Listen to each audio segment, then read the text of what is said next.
Hello everyone, and welcome to my Soap Twist 24 channel. I hope everyone is having a wonderful day. Before we begin, please hit the subscribe button and give this video a thumbs up. The Bold and the Beautiful, BNB, spoilers for Tuesday, November 18th, state that there will be a code red and a prison lockdown following the shocking discovery of an empty Luna Nozawa, Lisa Yamada, jail cell. BNB fans are aware that Luna deceived Crystal Mosley, the jail guard, to gain a chance at freedom. Luna has made her way outside the jail complex and will have the opportunity to flee. Luna's escape will cause some big ripples, so let's begin with Stoll's astounding revelation. When Stoll peeks under the covers in Luna's cell, she'll notice she's not sleeping as she said. Stoll will become panicked when she realizes Luna has duped her and is planning an escape. According to BNB spoilers, Stoll will get concerned about Luna's escape and will call a code red, insisting that the jail be placed on lockdown. Despite Stoll's quick action, she won't be able to halt Luna's next wave of mayhem. That means Bill Spencer, Don Diamant, will receive a phone call he never wanted. Bill will find out Luna has flown the coop, so he'll have to inform Katie Logan, Heather Tom, of the catastrophe soon. Katie will be concerned that Luna will harm Will Spencer, Crew Morrow, or Elector Forrester, Linnea Grace, but Bill may assure her that he will not allow this to happen. Of course, Bill may struggle to maintain his promise because Luna is a deadly wild card who can do anything. Luna will be stalking Will and Electra at the beach home soon, so there are valid concerns. The word of Luna's escape will ultimately reach Sheila Sharp, Kimberlyn Brown, Lee Finnegan, Naomi Matsuda, Poppy Nozawa, Romy Park, and others in Los Angeles, so everyone will be seeking for her in the future episodes. According to the Bold and the Beautiful spoilers, more Luna curveballs are on the way, so keep an eye out for updates on all the nasty surprises. Luna had made a mistake. She had returned to Il Giardino for Deacon's lasagna. After one taste of that truffle oil-drenched delicacy, the DEA agent sitting 3 tables over knew the way she held her fork, pinky extended, just like her mother used to ridicule her at Thanksgiving dinner. Handcuffs. Flashbulbs. Bill Spencer's chopper circles overhead like a vulture. Then came the long ride in the jail transport van, with the radio playing Lock Her Up chants altered to a club beat. Los Angeles had always had a strong sense of theater. 3 weeks later, the rumored special prison had become a reality. Ridgecrest was not on any official maps. It perched on a bluff above Malibu, disguised as a health retreat for burnout tech billionaires, and was funded jointly by an anxious Forrester Creations board and a very motivated Spencer Publications legal staff. The cells were minimalist elegant, with white oak flooring, fret linens, and stationary Peloton bikes. The guards wore Lululemon rather than uniforms. Therapy was essential. Escape was meant to be impossible. Luna's first visitor arrived on a Tuesday, smelling of eucalyptus and despair. The guard, if the blonde woman in the cashmere hoodie can be called that, opened the cell door with a quiet click and said, "You have 15 minutes. No touching." Hope Logan went in, as if she had stepped off a runway rather than into a prison that did not exist. Her white blazer was impeccable, and her perfume was expensive and merciless. She had no purse. Prisoners make people nervous about sharp items. "Luna," Hope whispered across broken glass, "you look rested." Luna smiled, like she used to grin at orderlies before signing off on unnecessary drug increases. "Solitary works wonders for your complexion. What about my favorite nemesis?" Hope did not sit. There was just one chair, and Luna occupied it. "They claim you'll never get out. Lifetime. No parole." "Liars," Luna cheerfully said. "Bill Spencer wants me alive and talkative. He believes I have dirt on half the city. And your mother." She drew out the word like a caress. "Does Brooke still wake up shouting my name?" Hope's jaw constricted. "This isn't about my mother." "Yes, it is. Everything in Los Angeles revolves around your mother." Luna leaned forward, chains clinking quietly against the magnesium restraints anchored to the floor. "Tell me, Hope, whether you came here to gloat or plead." "Neither," Hope said, reaching into her jacket pocket and sliding a photograph across the little table. It landed face up between them. Luna's breath caught for a second. The photograph depicted a young girl, perhaps 6 years old, with Luna's black hair and someone else's hazel eyes. She was clutching a plush giraffe and standing in front of a Christmas tree decked entirely with Forrester Creations silver decorations. "You have a daughter," Hope explained quietly. "We found her. She is currently in the custody of Child Services. She believes her mother is dead." Luna stared at the image till its edges blurred. When she finally spoke, her tone was harsh. "You're lying." "I'm not." Hope's gaze never left Luna's. "Her name is Poppy. After your mama. Funny, right? She asks for you every night." The stillness was thin and menacing. Then Luna laughed. It began as a huff of incredulity and swelled until her shoulders shook and tears streamed down her cheeks, staining the prison-issue mascara she was still allowed to wear because the warden believed in dignity. "Oh, Hope," she exclaimed when she could breathe again, "you truly are Brooke's daughter." That was masterpiece-level manipulation. 10 out of 10. "But I do not have children. I never wanted them. There are too many variables." Hope did not flinch. "We ran the DNA. She's yours. And until you start collaborating, telling the DA what you know about Sheila, the forgeries, and the night Steffi was shot, Poppy will remain in the system. Forever," Luna said, wiping her eyes with her rear hand. The chains rattled like inexpensive wind chimes. "You would traumatize a youngster only to get to me?" "I'd do whatever it takes to protect my family," Hope stated. The words hung in the air, laden with history. Luna examined her for a long time. "Get me a meeting with Ridge," she finally said. "Alone. There are no cameras. No guards. Just him and myself for 20 minutes. Do that, and I will hand you Sheila on a silver platter. Everything. Where the bodies are buried, literally." Hope paused. "Ridge hates you." Luna smiled slowly and sharply. "That is why he will come." Hope walked away, without saying anything further. The door closed behind her with a whisper. That night, Luna lay on her cot, staring at the ceiling. There was a small fissure in the plaster shaped like the state of California. She traced it with her eyes in the same way sailors used to chart stars. She had been honest about one thing. She did not have a daughter. The DNA test was falsified. She could see Bill Spencer's theatrical flair anywhere. In the shot, the small girl's face may be seen behind her eyelashes when she blinks. She had seen the hazel eyes before. In a mirror, 25 years ago, just before her mother locked her up in a closet for sneaking out to a party. The similarities were uncanny. 2 days later, Ridge Forrester arrived. He appeared older than she remembered. The silver around his temples had completely taken over, and fresh wrinkles around his eyes indicated sleepless nights and too many betrayals. He was dressed in black, from head to toe, like a widower, and the security who escorted him maintained one hand on her taser at all times. "Take off the restraints," Ridge urged. His voice maintained the low, menacing rumble that used to make designers cry and models swoon. The guard cast a glance toward Luna. Luna raised her wrists meekly. The magnesium cuffs clicked open. She stroked the red markings they left behind in slow circles, much like a cat stretching after a nap. Ridge waited until the door was sealed. Then he spoke. "You wanted me. Here I am." Luna stood. She was taller than he remembered, or perhaps he had forgotten how to stand upright under the weight of everything. She approached the little window and peered out at the water. "Do you ever miss her?" she asked without turning around. "Who?" "Taylor."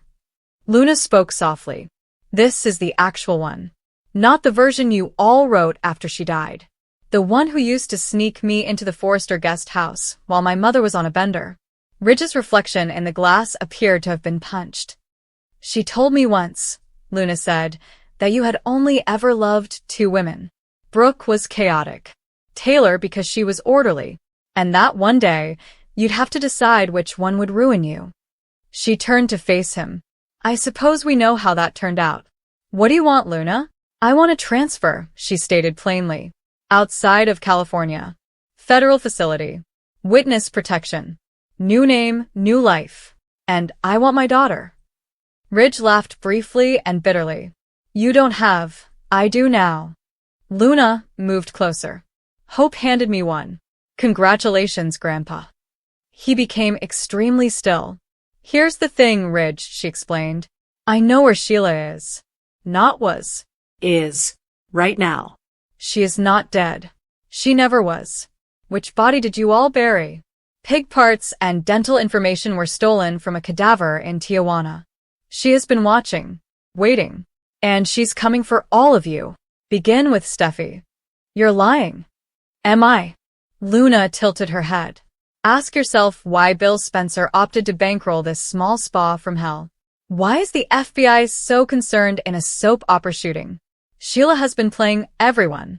This includes me. But I'm over being her pawn. Ridge stared at her for a long time. What do you actually want? He asked again, this time more quietly. Luna smiled for the first time since her recapture, and it reached her eyes. I want to burn it all down, she explained. But this time, I want to choose the match. 3 weeks later, the news was broadcast on all Los Angeles television networks. Sheila Carter is alive, the mastermind behind the Luna escape plot. Grainy security footage showed a woman in a red wig, unmistakably Sheila, cutting through the supposedly impenetrable fence at Ridgecrest with what appeared to be a diamond-encrusted nail file. Another video showed Luna being brought out in handcuffs, yelling about conspiracies, as Sheila fled into the night. The official explanation is that Luna organized the entire event in a desperate effort for freedom. Sheila, ever the opportunist, took advantage. The unofficial story, as told in the hot rooms of the Forrester home and the back booths at Il Giardino, was far more intriguing. Luna was gone. Vanished. There's no trace. The cell where she had spent the previous month was empty except for a solitary photograph on the pillow. The little girl with hazel eyes holding a plush giraffe. On the back, scribbled in Luna's exquisite doctor scrawl, tell Poppy that her mother will see her soon. Tell Brooke that chaos always wins. On a freight ship destined for Crete, a woman with freshly colored auburn hair and a brand new passport under the name Dr. Taylor Hayes 2.0 sipped champagne while watching the California coastline recede. She believed that freedom was only a matter of perspective. The hysteria surrounding Luna's disappearance had reached a boiling point long before authorities reported her capture, but the news nonetheless sent shockwaves throughout Los Angeles. For days, suspicion ran rampant. Some claimed she had escaped on purpose, others suspected foul play, and a few insisted she had been hiding in plain sight the entire time. However, when officials confirmed that she had been recovered and brought to a highly classified, secure facility, the story took an unexpected turn.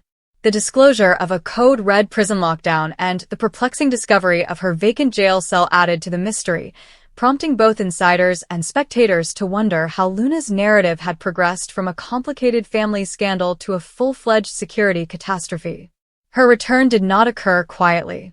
Eyewitnesses described seeing black-tinted transport vans moving quickly under armed escort, each step synchronized with military precision. It was evident from the time Luna appeared that the problem had expanded beyond the traditional confines of personal drama or legal ramifications. Something had changed, something massive, and whatever she had become enmeshed and required far more severe containment than even her harshest enemies could have predicted. The prison to which she was transferred was no ordinary facility. Only a few people knew about it, and even then only vaguely. It was the type of location designed for people whose presence indicated more than just a legal offense. It signaled risk, instability, and implications that extended far beyond the conventional court system. Luna had always been a source of conflict, confusion, and emotional turmoil inside the bold and the beautiful realm. Her relationships, especially with RJ and the Forrester family, had attracted a lot of attention, and every mistake she made appeared to have an impact on more people than anyone could have predicted. However, none of her previous scandals, moral quandaries, or heartbreaks could have prepared viewers or characters for this new twist. Her detention alone had made ripples, but her abrupt disappearance from custody set off an entirely different firestorm. How could a person under surveillance vanish without a trace? How could a facility suddenly lose her? And why was her empty cell discovered with the lights still on and the bedding intact, as if she had walked out just before vanishing into thin air? Theories arose at breakneck speed. Some suspected that she was kidnapped by an ally in order to shield her from the consequences of her recent actions. Others speculated if her disappearance was arranged by someone with a vendetta. A smaller but louder side thought that Luna had orchestrated everything, taking advantage of a lapse in jail security to engineer an escape worthy of a Hollywood drama. But the truth, when it came out, was far darker and more disturbing than any of those notions. Authorities confirmed that Luna's abduction was caused by a breach, which resulted in the prison's rare code red status. This was a protocol that was only employed when there was a threat to both the facility and the people inside it. According to insiders, the breach was not foreign. It came from within. Guards posted to Luna's wing reported feeling bewildered, confused, and unable to recollect significant periods of time. Surveillance footage from the corridor leading to her cell fluctuated rapidly for 20 minutes, leaving only static. Luna vanished in that blank window. It wasn't long before officials hunted her down again, but the circumstances surrounding her recapture sparked even more suspicions. She had been located miles away from the institution, roaming through a severely restricted area with no clear path or explanation for how she had gotten there. Witnesses reported her as disoriented, aggressive, and unresponsive to queries. One officer characterized her eyes as wide, searching for something no one else could see. She whispered unintelligible syllables, as if the words were intended for someone or something who was not present. When she returned, officials did not take chances. She was immediately sent to the classified facility, which is designed not merely to contain dangerous persons, but also to isolate situations that are too explosive or unexplained for traditional incarceration. Luna came into that category for reasons that are yet unknown. Her entrance elicited a militaristic response, including armored vehicles, tactical troops, and processes often designated for national security incidents. It wasn't a simple arrest. This was called confinement.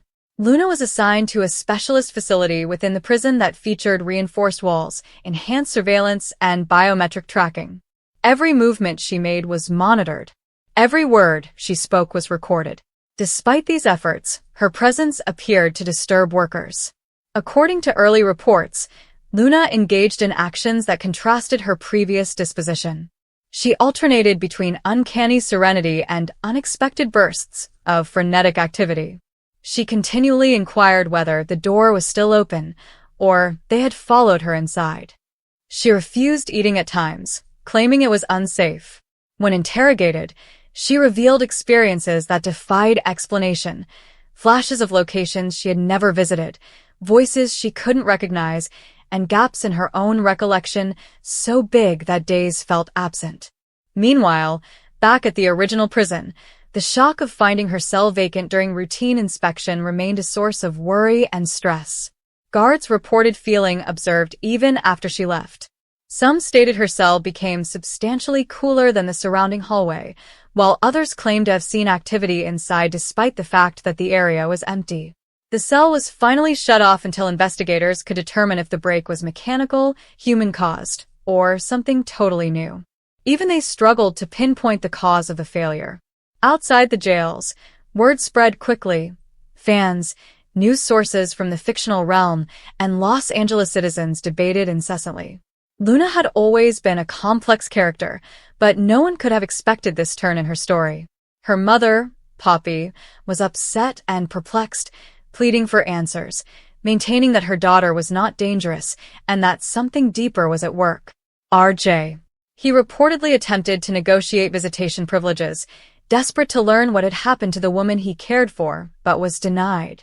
The Forrester family also expressed anxiety, however some, particularly those leery of Luna's influence, questioned whether her presence was a blessing or a new calamity disguised. The particular prison itself seems almost mythological. Few knew its exact location, and even fewer knew who else might be confined there. It was claimed to be the type of organization developed to manage individuals who posed non-physical hazards, such as secrets, connections, or conditions too volatile to reveal. If Luna's presence there was warranted, whatever she knew or what had happened to her was far more perilous than the aftermath of a regular soap opera scandal. Luna's time within the specialized facility passed slowly, while the outside world remained filled with hypotheses and discussions. Some claimed she had become mentally unstable, crumbling under the weight of recent events and family secrets. Others suspected she was targeted by an unknown group, possibly linked to her family's dark history. And a small but persistent segment of the fandom speculated that Luna had been controlled or swayed by forces beyond her control, forces that might return for her. Despite the clamor and turmoil, one element stood out: Luna's assertion that she hadn't simply strolled out of her cage. She claimed she had been pulled, but she couldn't explain who or what. Despite her fragmentary explanations and skewed memories, she repeatedly told officials, "I didn't leave. I was taken." Those 5 words changed the narrative again, transforming her from a suspect to a victim, or possibly a witness to something no one understood. Investigators assigned to her case became more worried not only with what had occurred, but also with what could happen next. If someone had intervened in her detention once, there was no assurance they wouldn't do so again. Her relocation to the special prison was not only punitive, it was protective. Days passed, but the facility remained in high alert. The Code Red status had been officially lifted, but there were whispers among guards and administrators of strange power fluctuations, motion sensors that activated without explanation, and Luna's rising unease. She constantly inquired about the empty cell she had left behind, eager to know if anything had appeared inside it since her disappearance. She wanted to know if the presence she felt prior to her disappearance had accompanied her to the new site. Officials disregarded it as psychological trauma, but they paid heed nonetheless. Outside, the bold and the beautiful universe continued to react. The Forrester Creations team discussed Luna's fate in low tones while juggling their own personal conflicts and rivalries. Some felt the scene had gotten out of hand, while others saw tension building, implying Luna's story was far from over. Whether she was a victim, a threat, or somewhere in the middle, her disappearance created a hole that was felt in both personal connections and the larger community. As the days passed, Luna's presence in the classified facility prompted philosophical issues about power, control, and what humans are capable of when pushed to their limits. Her story started with blended families, romantic turmoil, and personal uncertainty. But somewhere along the way, it morphed into something darker, unexplainable.